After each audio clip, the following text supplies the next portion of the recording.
আসসালামু আলাইকুম। Dream budget friendly tour ডিবিএফটির পক্ষ থেকে আপনাদের সবাইকে স্বাগত জানাচ্ছি। আমি নোমান রাজু। আজকে আপনাদেরকে একটি গুরুত্বপূর্ণ জিনিস দেখাবো। সেটা হচ্ছে, এই জিনিসটা অনেকেই ফেস করেন যে আমরা আসলে পাসপোর্ট ফি কিভাবে দিব বা কোথায় দিব, অথবা অনেকে চিন্তা করেন যে ভাই আমি তো আবেদন করার সময় অফলাইন পেমেন্টের কথা বলছি, তাহলে এখন কি আমি অনলাইনে পেমেন্ট করতে পারবো কিনা। তো এই জিনিসটাই আমরা আজকে দেখবো। চলুন শুরু করা যাক। প্রথমে আপনি passport.gov.bd এই ওয়েবসাইটে চলে আসার পর পাসপোর্ট ফিস নামে এখানে হচ্ছে ক্লিক করলেই হবে। এখানে অপশন রয়েছে, আপনি দেখতে পাবেন।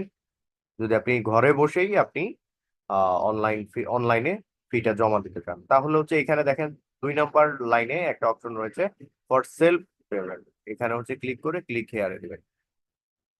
দেখেন অটোমেটিক্যালি এখানে চলে এসেছে, আমি বাংলাতে রেখে দিলাম। পাসপোর্ট ফি দেখতে পেয়েছেন।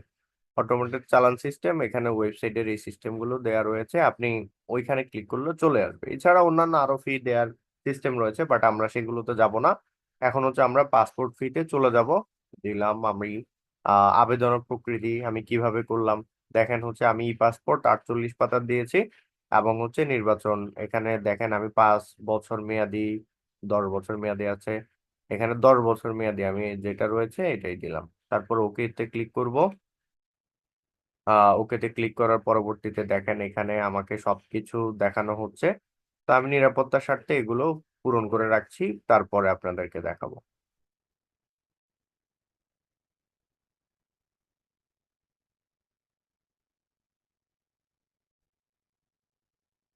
আচ্ছা, এখানে আমরা যে ব্যক্তি যাবে তার মোবাইল নাম্বার দিব যদি আপনি যান, এবং হচ্ছে যে মোবাইল নাম্বারটা দিয়ে আপনি পাসপোর্টের অ্যাপ্লিকেশন করেছেন, এবং হচ্ছে যে জিমেইল দুটি আপনার হচ্ছে রিকোয়ার্ড দেখেন স্টার মার্ক দেওয়া রয়েছে।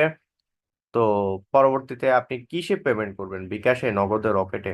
তাহলে হচ্ছে এখানে আরো অপশন রয়েছে ইন্টারনেট ব্যাংকিং। এখানে ইন্টারনেট ব্যাংকিং এ যদি আপনি ক্লিক করেন, এখানে দেখাবে আপনি কোন কোন ব্যাংকে দিতে পারবেন। অনেকগুলো ব্যাংক রয়েছে, কার্ড পেমেন্ট, ডেবিট কার্ড, অথবা ব্যাংক কাউন্টারে জমা, আপনি কিভাবে কি করবেন।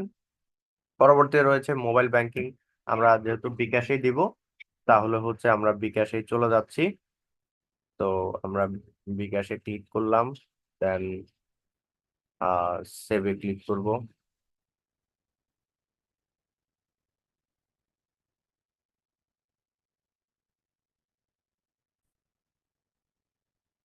দেখেন এখানে হচ্ছে আমি যে ব্যক্তির পাসপোর্ট ফি জমা দিচ্ছি তার পরিচয় এবং হচ্ছে তার এনআইডি কার্ড, এখানে সবকিছু দেয়া রয়েছে। তো আমি সবকিছু দিলাম, জিমেল দিলাম, ফোন নাম্বার দিলাম। এবার হচ্ছে আমি বিকাশে পেমেন্ট করব, এর জন্য আমি সেভে ক্লিক করলাম। ক্লিক করার পরবর্তী দেখেন এখানে কত টাকা আসছে, টোটাল 5,750। 30 টাকা হচ্ছে এখানে, 5,780 টাকা কনভিনিয়েন্স ফি। তো আপনি প্রসিড দিলাম, আমি এখান থেকে এখন পেমেন্ট করে দিব।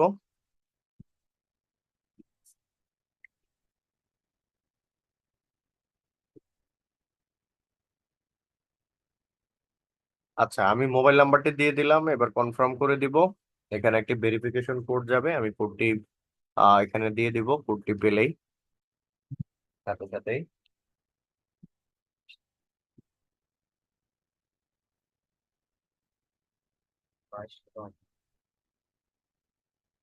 দেখতে পাচ্ছেন আমি খুব দ্রুততার সাথে এটি দিয়ে দিচ্ছি, কারণ এখানে সময় খুবই কম।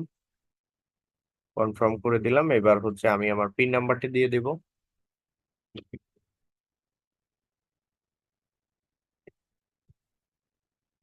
আমার পিন নাম্বারটা দিয়ে দিলাম, এবার আমি কনফার্ম করে দিব। দিলেই আপনার হচ্ছে কনফার্ম, আপনার পাসপোর্টের যে ফিটি রয়েছে সেটি দেয়া হয়ে যাবে সবকিছু ঠিকঠাক থাকলে।